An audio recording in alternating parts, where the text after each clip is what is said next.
Rasulullah sallallahu alaihi wasallam bersabda, saya benar-benar tahu laki-laki mana yang paling terakhir keluar dari neraka. Berarti laki-laki yang paling terakhir keluar dari neraka. Saya tahu betul siapa ibunya, saya benar-benar tahu siapa bapaknya, dan saya benar-benar tahu di mana dia. Artinya Rasulullah betul-betul seolah-olah sudah dikasih lihat oleh Allah, sudah dibacakan kepada beliau tentang autobiografi laki-laki yang paling terakhir keluar dari neraka. Setelah ia keluar, dia lihat-lihat, dari kejauhan tercium bau angin yang sangat indah, yang sangat lembut, yang sangat sejuk dan wangi. Dengan anginnya saja rasanya sudah lepas daripada kepenatan dan kengerian azab sebelumnya. Maka dia pun mendekat, berjalan, mendekat ke arah sumber bau wangi yang maha indah. Setelah dia dekat, dia lihat ada pagar yang maha indah, tidak terbayangkan oleh kata-kata. Pagar itu bisa dilihat dari luar apa yang ada di dalamnya. Kemudian dari luar dia melihat pemandangan taman-taman yang maha luas dengan keindahan yang tidak terucapkan oleh bahasa manusia. Itu adalah taman surga, surga yang paling bawah. Surga yang paling bawah. Surga itu ratusan lapis dan tingkatnya. Satu tingkat surga dengan tingkat surga yang lain 500 tahun perjalanan, kata Rasul. Tidak diberitahu 500 perjalanan kaki manusia, 500 tahun perjalanan onta atau kuda, 500 tahun perjalanan helikopter atau jet atau apa, nggak tahu. Pokoknya 500 tahun perjalanan jarak satu lapis surga dengan lapis surga yang lain. Jadi yang paling bawah ini orang, dia lihat dari luar, ngiler dia, penuh nafsu, semangat betul, tapi malu untuk mendekat. Dia memohon, ya Allah izinkan hamba. Ngapain kata Allah? Hamba ingin mendekat, lihat-lihat, hamba ingin sentuh pagarnya. Silakan. Maka dia merapat, dari luar dia bisa menyentuh rumput-rumput yang maha lembut. Kaum muslimin yang kami muliakan, pemandangan yang butuh kalau kita mendapatkan pemandangan itu sudah berapa duit mau kita keluarkan demi bisa selfie-selfie di lokasi itu. Nah ini orang akhirnya memohon yang khusus, ya Allah, Engkau Maha Rahman, Engkau Maha Rahim, ya Allah, Engkau Maha Pengasih, Maha Penyayang. Dengan rahmat-Mu ya Allah, izinkan hamba masuk ke dalam surga. Masukkan hamba ya Allah, jangan hanya sebatas luar pagar. Maka Allah berfirman, hai hambaku,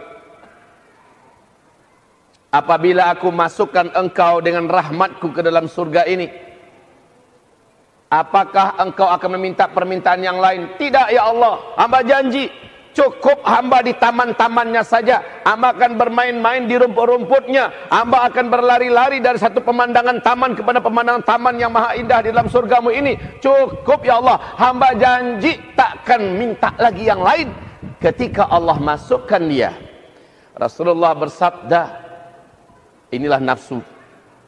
Ketika dimasukkan, setelah dia mencoba melangkah dan tidak pernah puas dia melangkah, tidak pernah capeknya dia, karena orang kalau sudah masuk surga pantangannya tidak akan pernah keluar dari surga. Beda kalau masuk neraka, ada harapan keluar dari neraka. Tapi kalau masuk surga pasti tidak akan keluar. Dia udah tahu banget itu.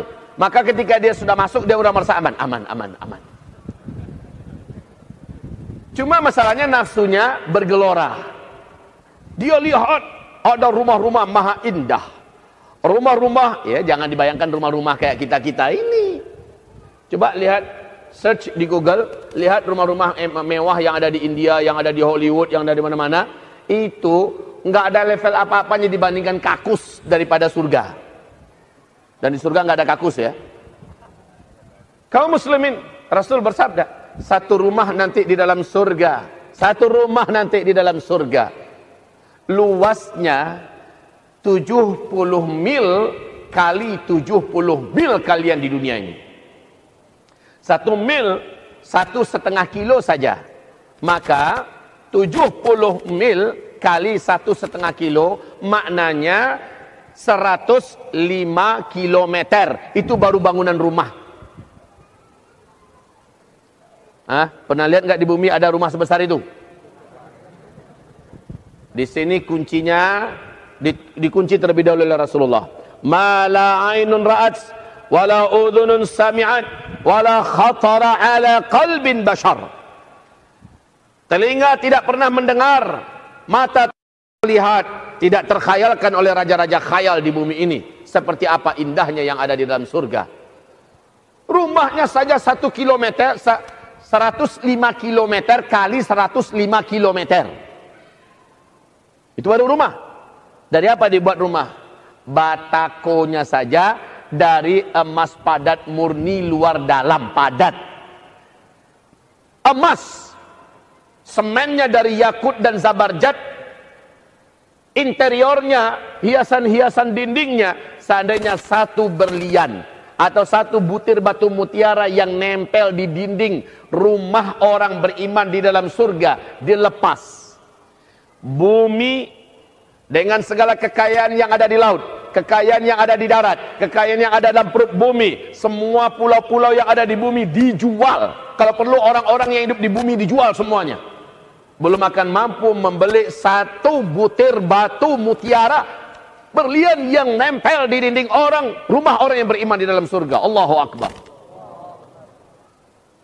Kaum muslimin, dari jauh laki-laki ini melihat rumah-rumah nan maha indah. Ditambah dia lihat dari jauh anak-anak kecil yang menarik. Apalagi lalu lalangnya bidadari. Dia memohon kepada Allah, ya Rabb, izinkan hamba sampai ke sana. Bukannya dia bosan main-main di taman, Pak. Tapi kan permintaan pertama hanya sebatas masuk dan di taman-taman aja jadilah. Ternyata setelah dia melihat yang di dalam sana. Dan dia minta izinkan hamba main ke sana ya Allah. Biar hamba nggak punya apa-apa, nggak apa-apa. Yang penting hamba bisa ke sana. Allah berfirman, hai hambaku, tadi engkau telah janji. Engkau takkan minta lebih daripada engkau masuk saja.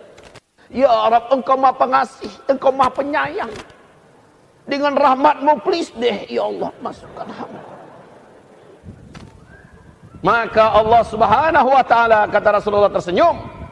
Allah persilakan, masuk kamu.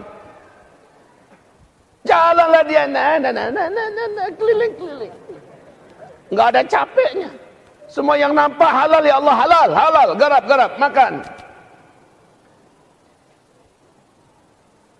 Setelah dia keliling-keliling, ada keinginannya pengen punya 1 rumah.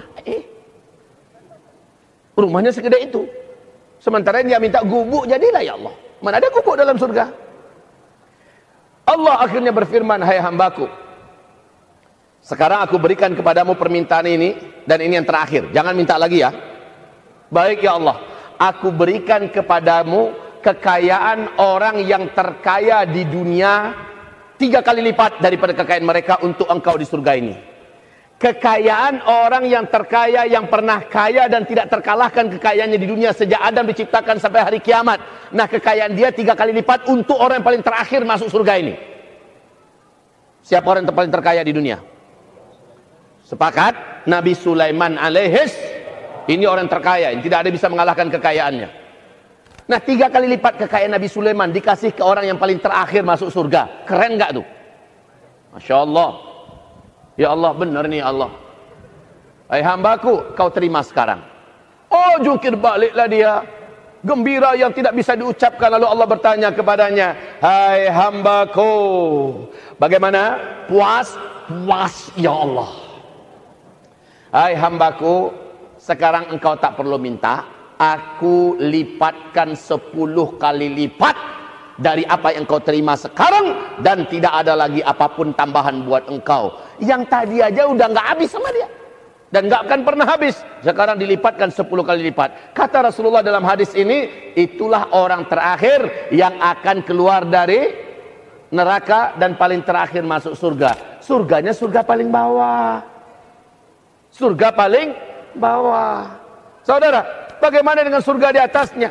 Bagaimana dengan surga di atasnya lagi? Di atasnya lagi. Dan surga paling tertinggi adalah surga di mana Rasul, para nabi-nabi, para sahabat-sahabat, para syuhada, para solehin, orang-orang istimewa, para pejuang-pejuang, dan orang-orang yang terakhir di akhir zaman yang akan berperang di belakang Nabi Isa di Syam, dan orang-orang akhir zaman yang berperang nanti di sebelah timur Indonesia melawan kaum musyrikin dan munafikin. Syahid mereka di medan perang, mereka akan ada di surga paling atas, surga Firdaus.